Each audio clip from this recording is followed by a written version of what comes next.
আসসালামু আলাইকুম। ওয়ালাইকুম আসসালাম ওয়া রাহমাতুল্লাহি ওয়া বারাকাতুহু।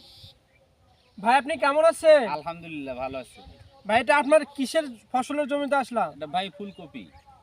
ফুলকপি চাষাবাদ আপনি কতদিন থেকে করতেছেন?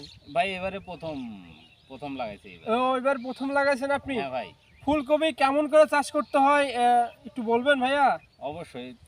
ফুলকপি প্রথমে জমি তৈরি করে নিতে হবে, সার মানে গোবর দেওয়ার পর বা জৈব সার দিয়ে চাষ করিয়ে ৬-৭টা টিলার দিয়ে যদি চাষ করা যায়, তারপর জমি তৈরি হলে শেষ চাষের দিকে টিএসপি, ডিএপি বা এমওপি সার, জি জি বোরন সার আছে, জি জি। সেগুলো দিয়ে তৈরি করলে তারপরে অন্য আলাদা জায়গা যে ফুলকপি যে চারা, সেটা অন্য জায়গা তৈরি করা থাকে বা তৈরি করে নিতে হয়, নিয়ে তারপরে এখানে আসি মূল জমিতে লাগানো।